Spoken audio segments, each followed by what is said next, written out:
So welcome everybody. Glad you guys are all here today on this day, no matter where we are in the world. We've been talking about like this month for the month of February in sort of in celebration of Valentine's Day, kind of talking about devotion as our monthly theme. And that shows up in so many different ways. I mean, in relation to Valentine's Day, we can think of devotion as sort of, the feelings that we might have for our partner. But in a broader sense, both love and devotion are very yogic concepts. There's the idea of bhakti, which is the Sanskrit word for like devotional feelings and devotional action. Bhakti is also part of like the chanting practice where we're just kind of chanting the name, divine names and things like that, or speaking or singing qualities of the divine. And I wanted to bring in Yoga Sutras 123 through 26. Of course, I brought two different translations so we can kind of get a more general feel for the meaning of these. Nishala Joy Devi translates these sutras: boundless love and devotion unites us with divine consciousness. The divine consciousness is self-effulgent like the sun. The divine is the essence of all knowledge, wisdom, and love, and that knowledge, wisdom, and love are the omnipresent teachers in all beings. I love that translation. So that kind of means it's very similar to the way that Jesus spoke about, whenever you take someone in or feed someone or help someone, these acts that you're doing for these individuals, you are doing for me. In the same way, this is kind of a similar thing, whereas we honor wisdom, love, and knowledge in others, as we acknowledge that in others, we're acknowledging the divine within them. And then here's another translation of those same four sutras.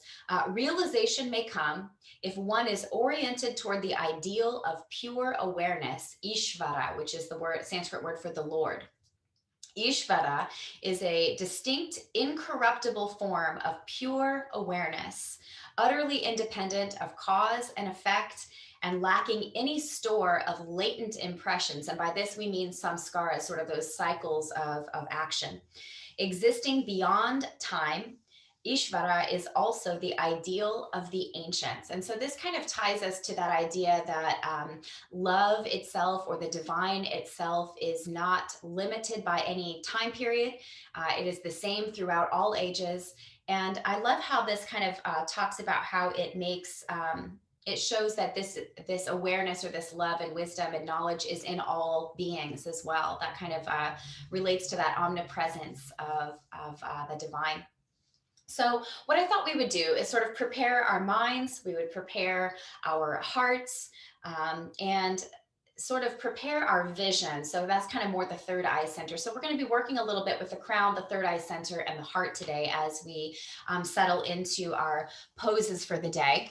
And we can bring a few little mudras or hand gestures or hand yoga poses into this as we begin.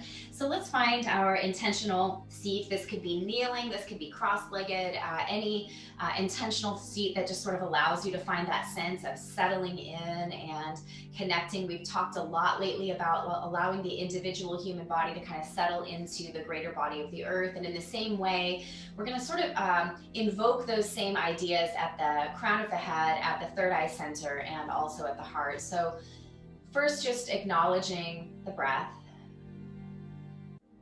Just like our individual body settling into the earth, our breath is another way that we connect to all living things. Every organism, from bacteria to plants to animals to human beings, all of these organisms take in and release from within their individual boundaries. And this is a way of connecting them to all life everywhere. Remembering the omnipresent teacher in all beings as we breathe and connect.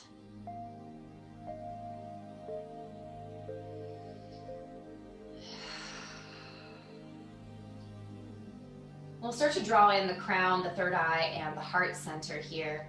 And so the gesture or the mudra that we'll make is to bring the wrists together, and then the pinky fingertips and the thumb fingertips sort of together, and then just sort of opening up the hands into sort of a broad lotus funnel-like shape. And we're just going to kind of set that on top of the head as if it were sort of a crown. There's often descriptions of the 1,000-petaled lotus at the crown of the head. And we can just sort of imagine that opening and just inviting in that wisdom, that love, that devotion to flow through us, to connect ourselves with that omnipresent teacher and recognize that teacher even within our own self, our own mind. Just taking a few breaths, again, receiving that love with our inhales and then sort of releasing that love back out into the world with our exhales.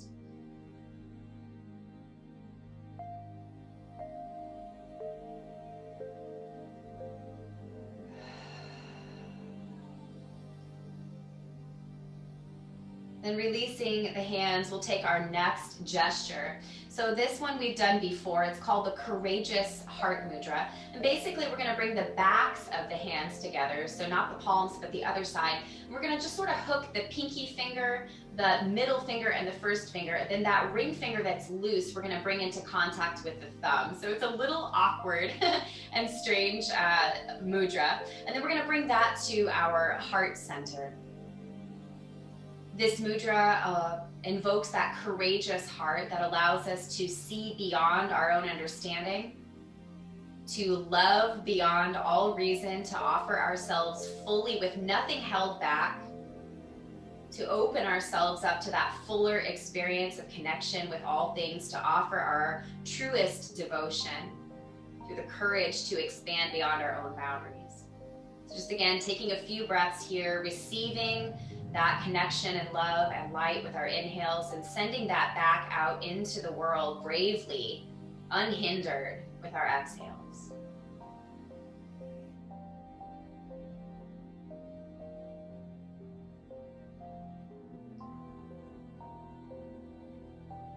And then finally, our last mudra is a simpler one that we do more often, bringing the palms to touch, prayer position on Jali Mudra, and bringing this to the third eye center. The palms touching here represents the unity of the individual self with fullness or wholeness or the divine.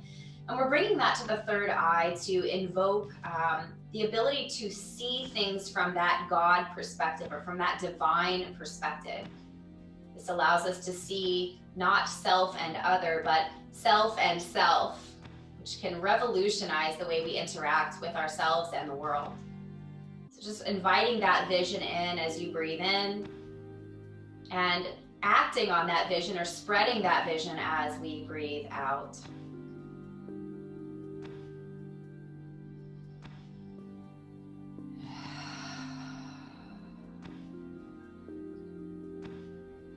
And finally, releasing the hands to just set on top of the thighs or the knees, taking one more full breath in, lengthening the spine, and as we exhale, settling the sitting bones back into the earth.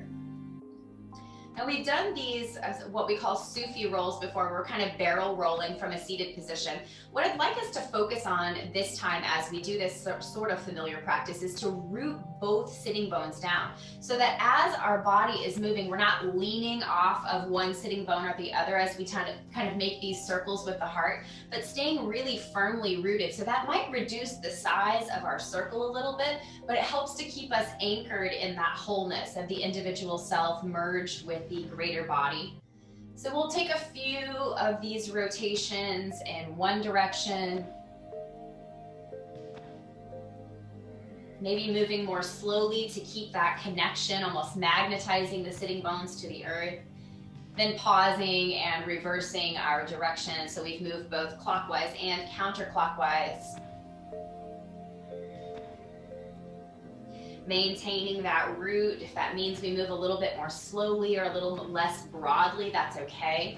Noticing which part of the body is sort of engaged in this movement or action.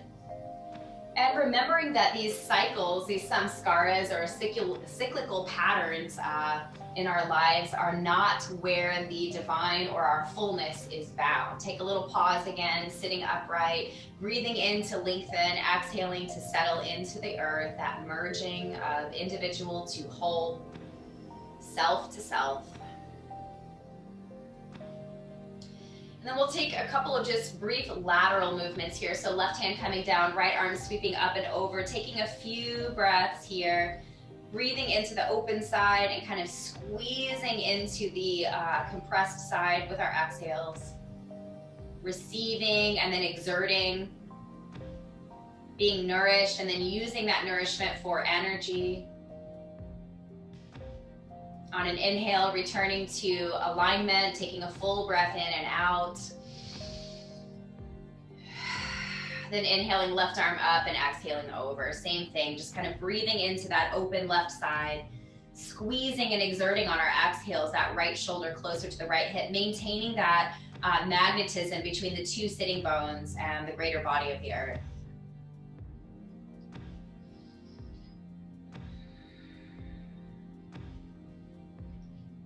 Good. On an inhale, let's rise back up to our alignment, releasing the left arm. Big inhale, lengthening. Big exhale, connecting. Let's begin to warm up the backs of the legs a little bit. So extending the legs long in front of us, maintaining that alignment, both sitting bones on the earth, that tall spine as we breathe in. We could use a bolster here or some kind of support if you like as we take our forward fold. We're going to maintain that flat back as we walk the hands forward, either alongside the legs or perhaps on top of the legs, knees, shins, or walking toward the ankles. We might need to tuck the chin just a little bit to keep the crown in line with the tailbone. Make sure that we're feeling heaviness in the sitting bones, that connection. This is a more effortful forward fold. There is often at the beginnings of our sense of surrender or merging with some effort to maintain that. But after a while, after we've held this position for a while, we can surrender a little bit more. So let's begin with tucking the chin into the chest, recognizing wholeness within the individual self, then relaxing the responsibility of the shoulders to act on our own behalf, and allowing the back of the heart to broaden and open. And just softening into the fold, relaxing the backs of the legs, allowing the knees to bend a little bit. Taking a few breaths here to move deeper into the fold as we breathe out. Feeling expansion at the back of the heart as we breathe in. So perhaps we're leaning onto a support here, perhaps we're just folding over the legs.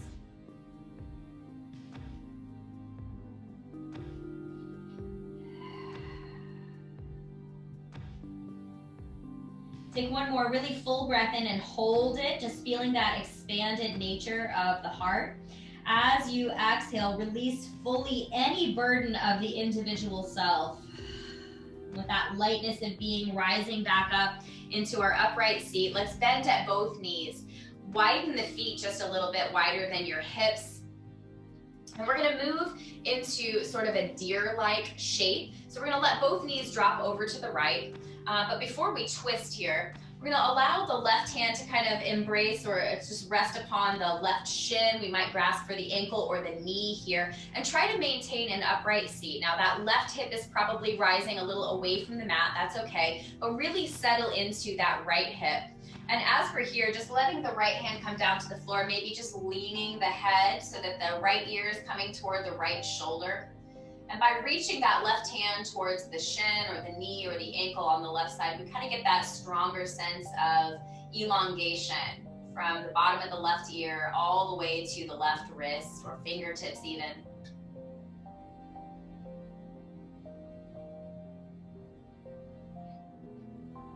Good. From here, we'll kind of align the spine again and then start that twist at the left hip, letting it move up through that left side of the bottom of the ribs and staying upright here in our deer twist for just 3 breaths. Inhaling to open the heart, exhaling to settle that right hip into the floor. We might turn the head to look over the right shoulder now. A different kind of extension through that side of the neck. After your 3rd exhale, coming back to facing forward, bringing the knees back to neutral, soles of the feet on the floor, a little wider than your hips. Take a nice full breath in and lift the heart and the chin, shoulders back. Exhale, chin to chest, shoulders forward. Inhaling back to our alignment, letting both knees now drop to the left side. Settling into that left hip, right hand can rest somewhere on that right shin or knee or ankle. Maintaining our upright stance, kind of letting weight settle into the left hip, and then just dropping our left ear towards left shoulder, opening up the right side of the neck now. See if you can create that sense of extension from the bottom of the right ear all the way to the right wrist or fingertips.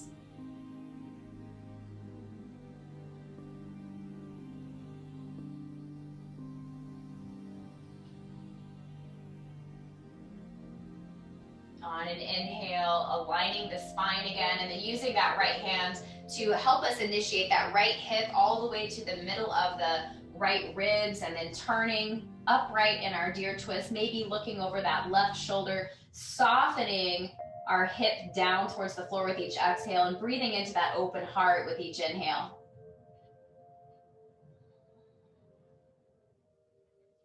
Offering our devotion, widening our perspective, broadening beyond our individual self with devotion, offering ourselves fully. After your third exhale here, again, we'll come to facing forward again on the mat, drawing knees back to facing upright.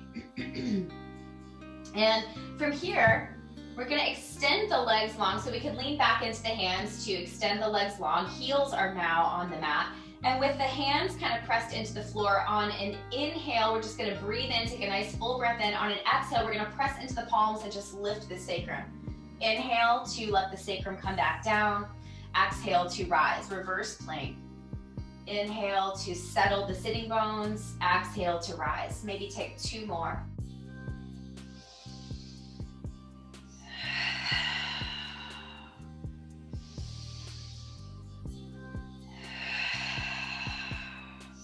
As the sitting bones come back down, coming away from leaning on the hands, finding that staff pose, that right angle in the body, lengthening the heels to sitting bones and tail to crown. Maintaining that flat back as we hinge forward again, finding another forward fold. First, this effortful version as we maintain sort of that length, feeling those sensations of growth and expansion, feeling the whole backs of the legs connecting to the earth. Then starting to ease into a more relaxed surrender, chin to chest first. Inhale again. Exhale to release your shoulders forward. Inhaling into the back body, and then taking the next few exhales to just soften the backs of the legs and the feet. Come into a fully relaxed sense of surrender. Offering devotion, offering yourself fully, nothing held back, that courageous heart in action here.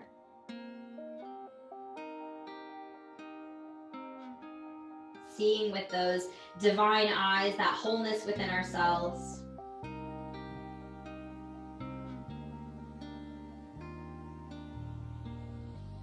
One more full breath in and out here.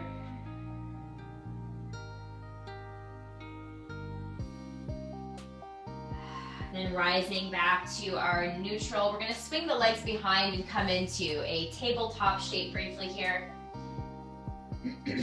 Let's take one more little stretch of the backs of the legs. So maybe alternating between right and left, kind of pressing into the palms to stretch out the calf muscle.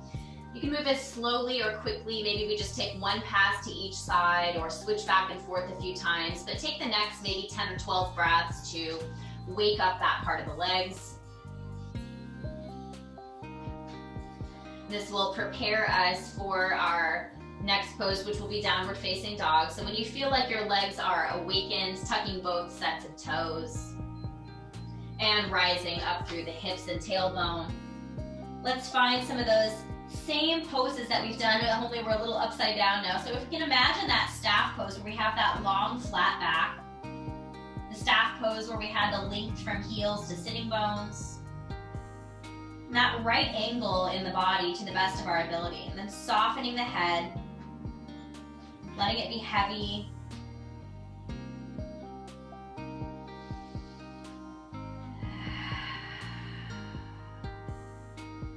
Inhaling to lift that right leg high. Pausing for just a moment. See if we can level out the hips and shoulders so we still have that same flat back. That might reduce the height of your right foot. That's okay. See if we can keep that alignment. On an exhale, pull the right knee under, coil the back of the body a little bit so we have that big lift. Inhale and lift. Exhale and coil. Inhale, lift. Exhale, coil. One last one, inhale, lift. This time as we coil, we're gonna straighten the right leg underneath the body. So it's reaching to the left side of the mat. We might drop that left heel to a different side. And we can keep both of our hands on the mat to support us, or maybe that left arm reaches up. We have sort of a fallen triangle pose here. Just a few breaths. Feel the effort. Where's the alignment in the body? Exhale, both hands back on the mat and bringing ourselves back into downward facing dog. Finding that right angle again. A sense of both surrender and effort. When you feel stable, that left leg is going to rise. And again, we're trying to keep that flat back where hips are level, shoulders are level. Just kind of feeling that out. See what little micro adjustments you can make to maintain that alignment. On an exhale, left knee comes under as we lift the back of the heart. Inhaling to extend, exhaling to coil.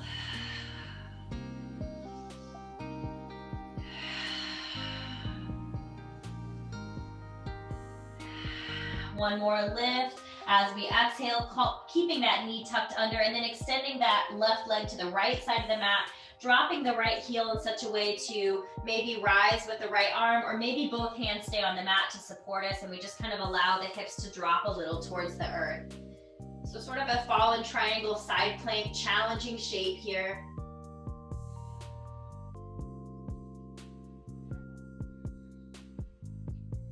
On an exhale, both hands on the mat, coming back into our downward facing dog. Take one really full breath to extend the length of our right ankle, and then exhale, dropping knees to the mat, inhaling into the back body. Exhale to settle into child's pose. So again, this divine essence is within all living things. It's that omnipresent teacher, as Nishala Joy Devi says. Chip Hartram says it's existing beyond time and is the ideal not only of ourselves but also of the ancients. This is a timeless surrender to knowledge, wisdom, and love. On an inhale, let's rise back up into our tabletop shape, tucking the toes, rising again into downward facing dog. See if you can find that right angle in the body, our staff pose that we had. Might be slightly hinged forward as we did in our first part of our forward fold. On an inhale, let's lift the right leg again, seeing if we can keep that flat back and that levelness in the hips and shoulders. Pause for a breath or so.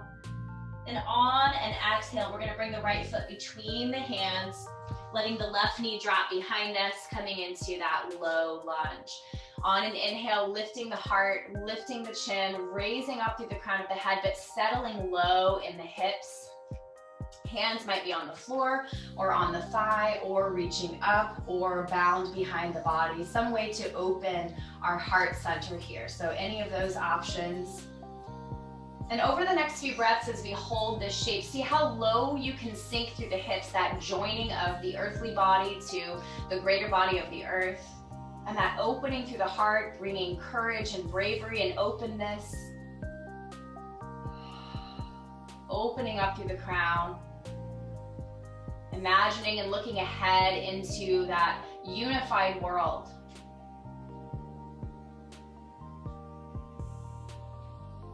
Good. From here, let's tuck the left toes behind us and start to come into more of a standing shape. So we might need to adjust our stance a little bit. Left heel is going to come down to the mat, and we're going to rise up and look forward. Similar pose. Again, arms might be lifted, they might be on hips, they might be bound behind the body or pressing into the sacrum. We have just a little bit more effort in that same type of shape. Open heart, courageous heart, divine vision. Opening up to that divine wisdom through the crown of the head, letting that flow through us. Inhale, straighten that front right leg, turn the heart to that left side of the mat. Inhale, open the arms long, stretching out our influence here from wrist to wrist, heart at the center in the present moment. Exhale and reach the right arm over the right leg. Exhale and find your triangle pose. Now this pose is rather challenging in and of itself, just to maintain that flat spine. See if you can still find that alignment from tailbone to crown. Maybe adjusting the neck or lengthening. Now we're gonna try to put ourselves in an even more awkward position. So we're gonna find a twisted triangle. So that left hand that's reaching up is gonna come down toward the right shin or thigh. Maybe that right arm reaches out to the side. Maybe we can even twist a little bit, or it comes to the pelvis or the hip. And we're sort of twisting our heart to the right side of the mat, even though our hips are facing the left side.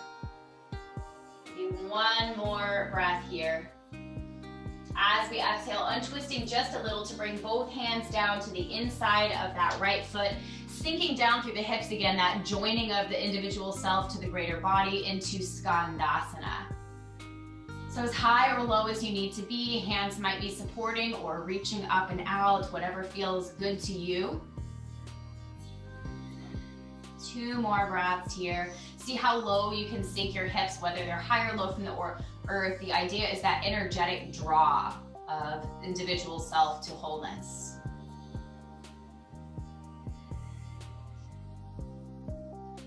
All right, let's start to twist our bodies back toward the front of the mat. We'll come to framing the right toes, dropping that left knee behind us one more time.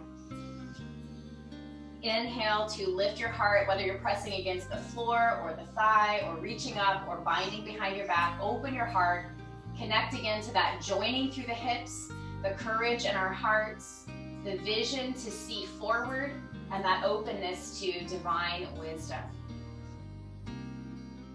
We're going to humble ourselves before this by walking the hands back towards the left knee, coming to pull that right leg a little straighter, and then rounding the back of the spine as we sort of bow over that right leg.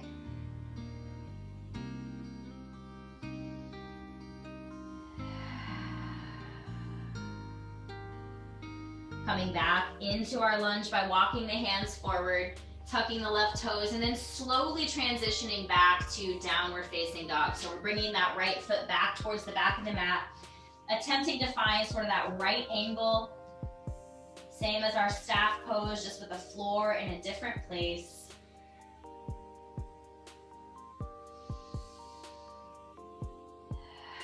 Another full breath in and hold, feeling that expansiveness in our bodies. Exhaling to release any individual hindrances to that wholeness. Then inhale to lift your left leg. Again, keeping the hips and shoulders aligned, that flat back.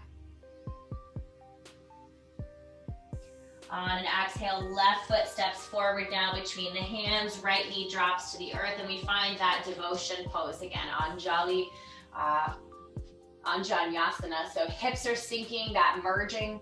Heart is open and courageous. Third eye is looking forward into the future, into that wholeness. And the crown of the head is lifting and reaching up to connect to that divine knowledge and wisdom. Recognizing in ourselves and all others that omnipresent teacher of love. Again, same choices for hand or arm positions here. One more breath. And we'll tuck the right toes behind us and come into a more standing version of that. So that back knee is gonna lift. We have to plant that right heel somewhere, and then rising up, sinking into that left knee. Heart is forward again. Same hand positions apply. We can have hands on hips or raised or behind the back in some way. Same thing, a little bit more effort in that same direction of courageous heart, joining downward through the hips, lifting up through the crown, having that broader vision.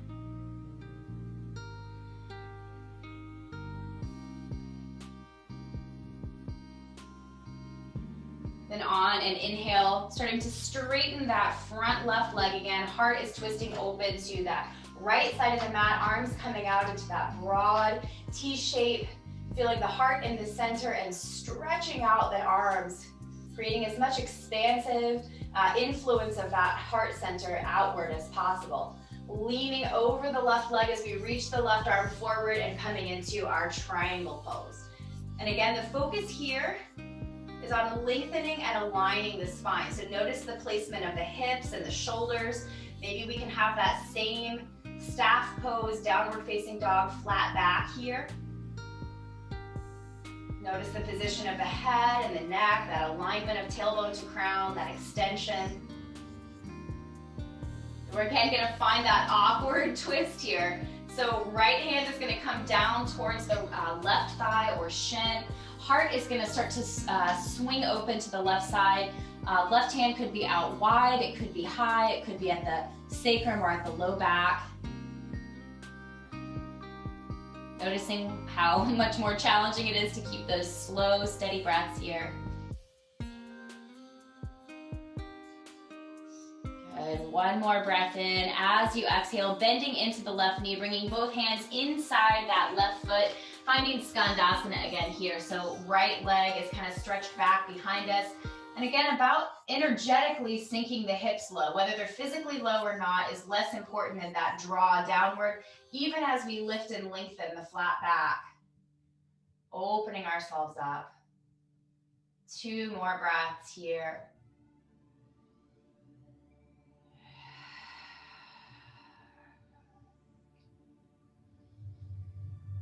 And shifting the heart again toward the front of the mat, coming back into that low lunge, Anjaneyasana. And again, hips sinking low, heart opening, third eye looking straight ahead, lifting up through the crown so we have both that upward and downward draw in the body. Hands can be on the floor, the thigh raised or behind the back to create that open heart shape.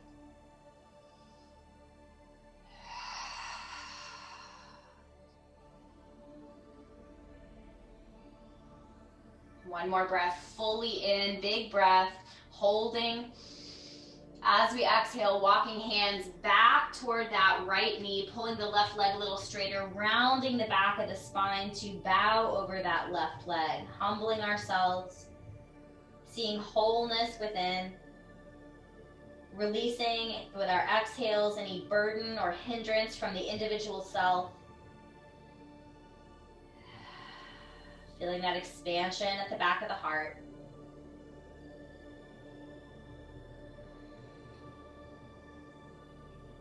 And walking both hands forward again to find that low lunge, tucking the right toes under the body, slowly transitioning back to our right angle in downward facing dog. So take a moment to find that establishment.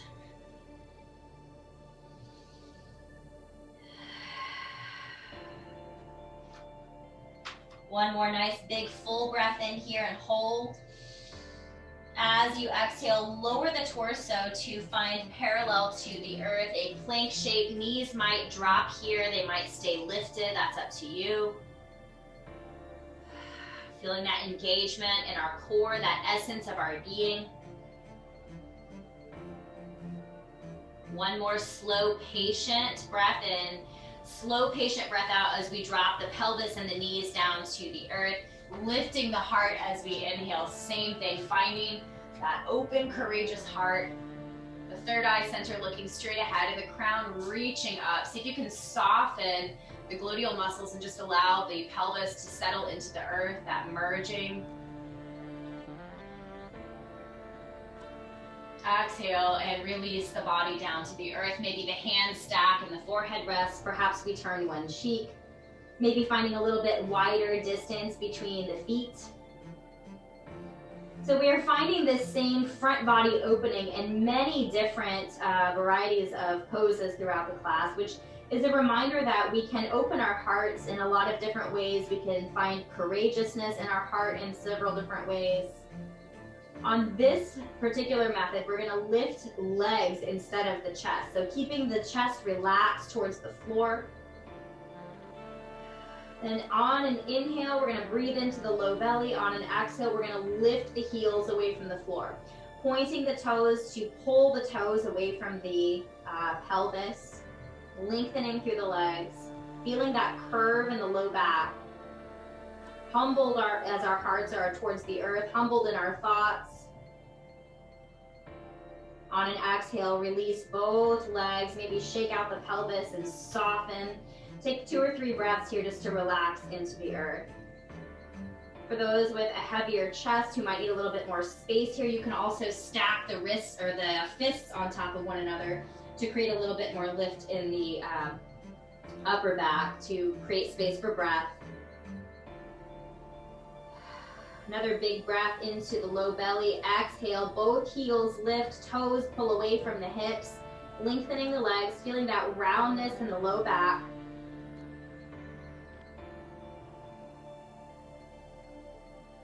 Slow, patient breaths as we apply our effort in the bottom half of the body and apply our ease and softness in the upper body. On an exhale, release both feet down, shake out the body, loosen any tension, and take a few breaths here again to settle that merging between the individual body and the earth.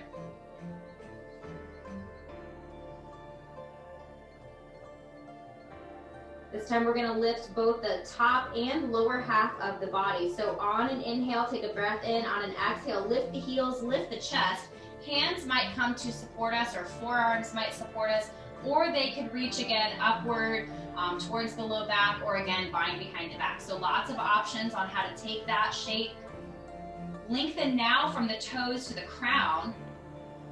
Pull the shoulders gently back towards the back body. Slow, patient breaths as we apply our effort. One more breath in. Exhale, soften back down. Shaking out the body to release any tension, softening into the mat. Taking a few breaths patiently to allow that merging to happen. We're going to do 2 more lifts. We can do the same thing that we did last time, where we lift the heels and the heart on an exhale. Or if you want to, you can bend at the knees and start to reach back for those ankles or toes. You can also, again, same kind of thing, support with your arms or reach forward or bind. So any of those options that creates that round shape. Feel the courage in your heart to face the challenge again. Feel the third eye looking forward. Feel the crown open. Exhale, soften back down. Shake it out. Take a few rounds of breath to allow the softening to happen, letting go.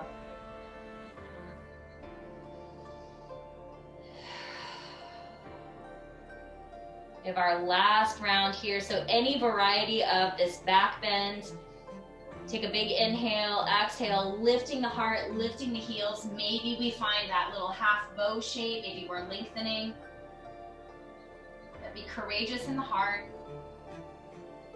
Looking forward with our vision and opening to that wisdom.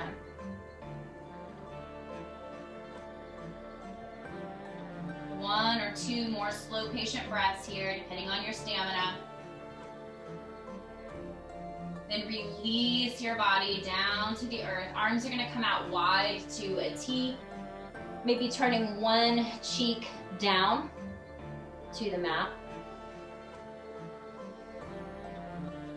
We're going to roll onto one side. So if your right cheek is down, we're going to roll onto the right side. If your left cheek is down, you can take that option. So whichever arm is in front of you, bring that hand underneath the shoulder. Roll back onto the other shoulder. Your top leg could stay straight. It could be bent with the foot in front or behind the body. A little shoulder opener, heart opener.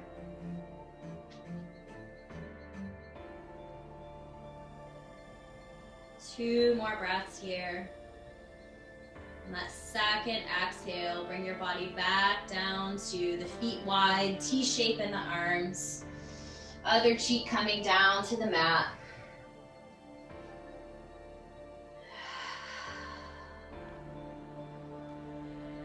And again, opening ourselves by rolling back on that back arm. Legs can be stacked or top leg can be bent in front of or behind the body. Opening our heart here.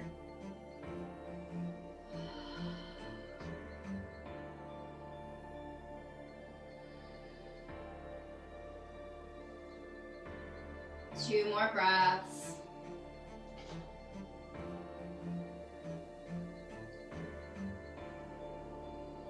Second exhale, releasing your body back down. Each palm now coming underneath the shoulder, pressing up into a tabletop shape. Kind of get your bearings with your knees and your hands underneath your body. Inhale into the back body. Exhale as the belly drops. So a little reverse of our cat and cow. Inhaling into the back body as we cat. Exhaling as the belly drops into cow.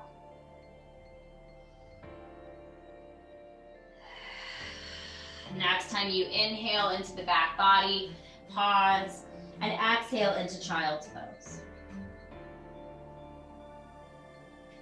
So all those elements here of humbling ourselves, of bowing before, of allowing the individual body to merge into the greater body of the earth, of that looking within, recognizing knowledge, wisdom, and love as the omnipresent teacher, not just in all others, but also in ourselves, as sutras say, in all beings.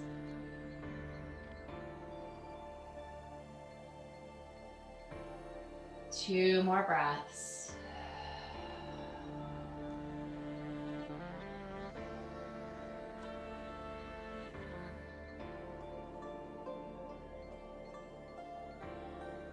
Third inhale here, we're going to rise back into a tabletop shape. Tucking our toes and returning again to downward facing dog. That right ankle in the body. Extension through both the legs and the torso. Taking a moment here to establish ourselves. We're going to eventually move from this downward facing dog position into a wide leg position. So whichever leg you can step forward so that you can face your screen, facing a long edge of your mat. Step that one foot forward and then turn towards the wider edge of the mat. Take a little wide-legged forward fold. Take a moment to set up your legs and feet so that you feel stable. Then find that round back, surrendered fold. Keep a little softness in the knees.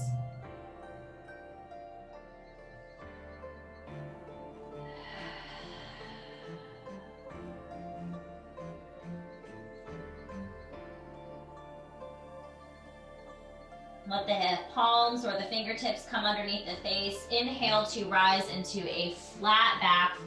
And then from here, with the steadiness of both our feet and hands against the floor, shifting hips from side to side, maybe the knees bend a little bit, sort of a half skandasana here. Letting the inner thigh and the outer ankle to knee on each leg sort of feel that sense of expansion.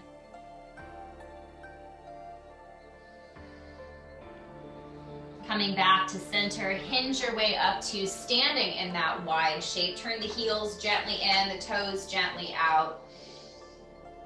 On an inhale, sweep your arms up to reach above your shoulders. On an exhale, either keeping the arms straight, bending the knees and kind of creating a circle with the hands, or we could bend at the elbows and come into a goddess. So either one of these options. Inhaling to reach the arms up, exhaling to squat down into our goddess. Take your breath slowly here. See if you can kind of slow this process down a little bit. Feeling our power coming from our openness here, that more feminine aspect of power. Strength and stability. Embracing all as we sort of circle up and squatting down to show our strength. Both in the thighs, or if you're bending at the elbows, kind of that muscle man pose of strong. Two more of these dips.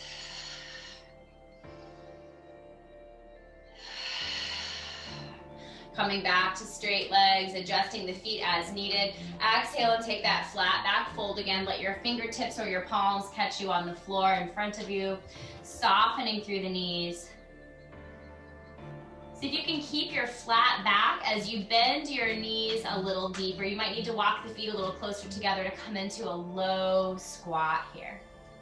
So maybe a block or some kind of support underneath your hips if you like, but finding that long, tall spine, we feel the downward pull in our hips joining the individual body to the greater body, and that open heart, the vision of the crown, or the third eye center rather, looking straight ahead, and the crown lifting and opening, kind of reaching for that wholeness mentality. courageous heart, an open and broad vision, and welcoming that flow of divine wisdom, knowledge, inviting it in.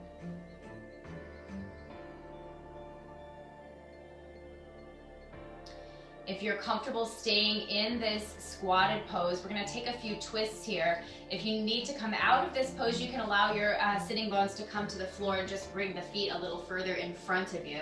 And we'll take some twists in that shape. So either way, keeping the tall, flat spine in whichever version you're choosing, opening your heart to the right for a few breaths, maybe wide arms, maybe a bind behind the back, maybe pressing into the thigh.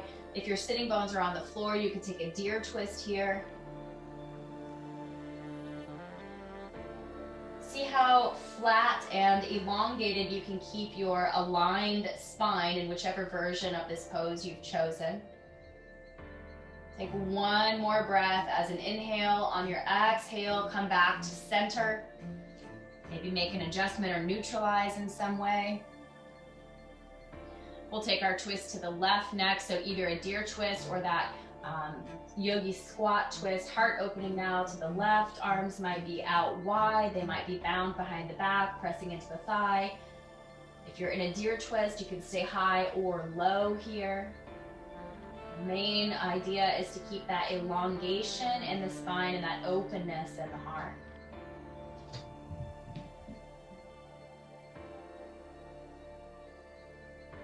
You can keep your breath smooth and relaxed as you open, drawing that courageous heart, that third eye vision, and that openness to wisdom in the crown of the head.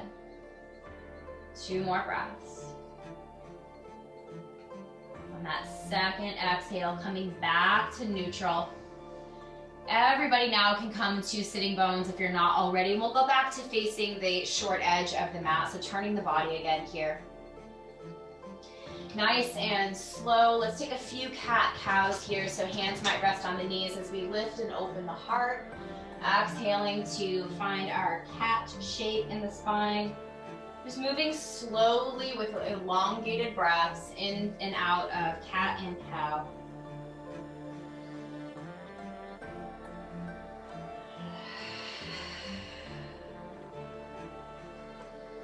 Next time you exhale, chin to chest and wide back body. Take that opportunity to slowly roll down towards the floor. You can support yourself with your arms or reach the arms forward as you lower.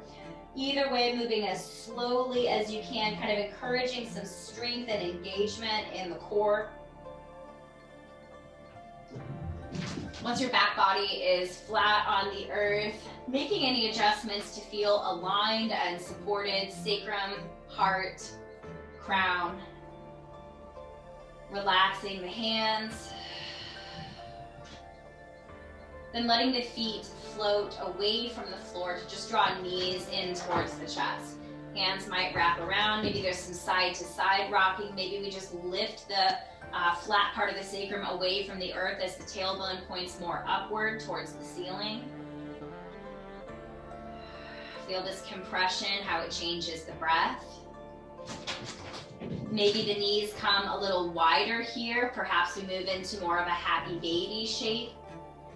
The back body is wide and open here.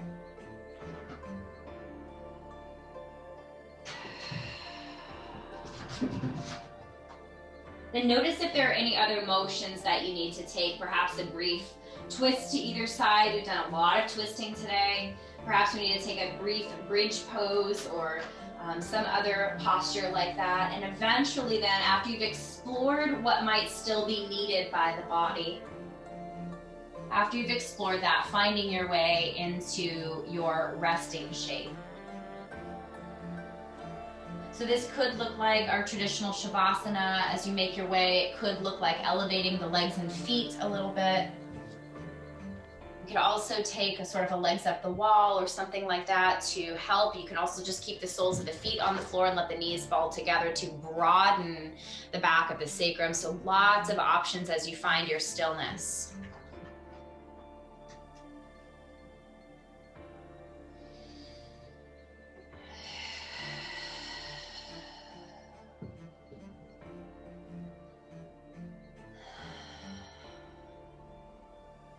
Again, get a sense of the individual human body sort of merging with that greater body of the earth. Feeling the giving and receiving of breath as another way of connecting to wholeness, of moving past the limitations of the individual self and into that love or devotion. And briefly bring your attention to your courageous heart,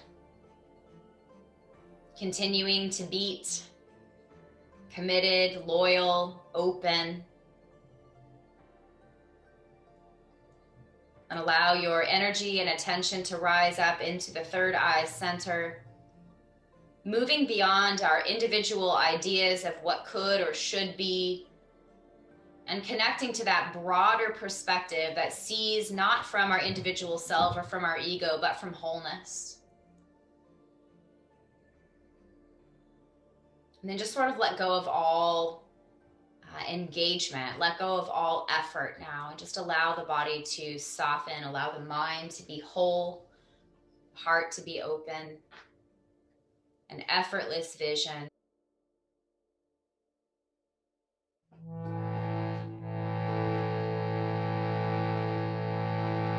We close so many of our practices with the mantra. It's a metta mantra, meaning that it connects us to all living things. Just allow the words of this familiar mantra to be infused into your very being, into your bones, into your heart, into your mind.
Feel that sweetness of releasing the individual self, letting go of individual effort, letting go of the individual identity, the individual body, and the comfort and ease and peace of merging with wholeness, of offering our devotion with courage, with vision, and with openness.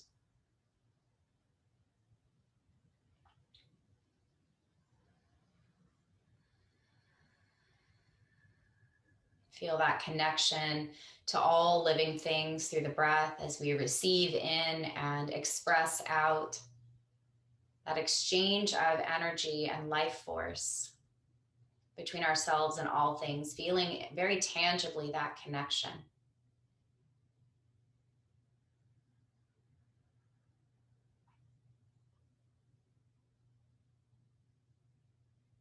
See if you can find a way to express that extension beyond the individual self in your body. Maybe it's a wide or a long stretch of kind of feeling your energy streaming out through the fingertips, the toes, and the crown of the head. The energy and essence of who we are, so much greater than our bodies.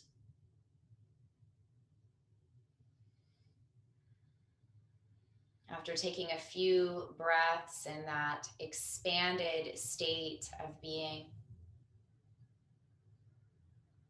feeling our energy moving past our boundaries, start to embrace all things as yourself by drawing the body inward. Coiling and curling, perhaps the arms come to embrace.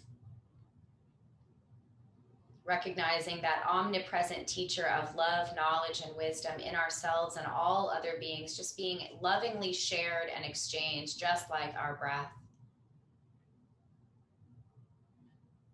Again, when the moment feels right, when you feel guided to do so, release that holding. Just allow yourself to rest on your side. That seed pose or sort of sleeping baby shape in the body. Feeling the potential for the mighty oak inside of the acorn seed. That the acorn and the oak tree are not separate, but just different stages of that same wholeness. Embracing our entire life cycle, our mistakes, our highs and our lows, and then offering that same grace to all living beings. Breathe into that potential, that side-lying shape, that seed pose. And when you feel the stirrings of energetic growth inside of you, start to rise back into your seated shape.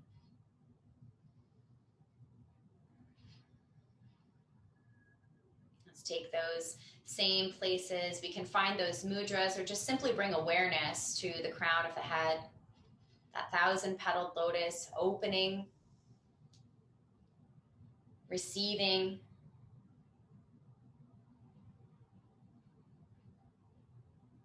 drawing attention and awareness, maybe that courageous heart mudra to the heart center, opening up our hearts to wholeness, to the courage to show up as our whole self and not as a small self.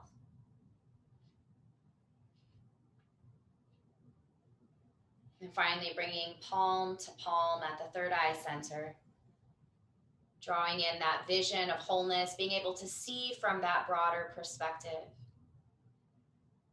And bringing that symbol of unity, the palm touching the palm, into the heart center, bowing to look within and to feel that wholeness. The meaning of our familiar service prayer, loka, meaning in this world, samasta, together with all, sukhino, ease and peace and joy, bhavan, to the feeling of or the experience of. So we close our practice with that prayer of service, all of our actions, all of our practice geared toward this outcome. Loka, samasta, sukhino, bhavantu. May all beings be happy, healthy, safe, and free. Namaste.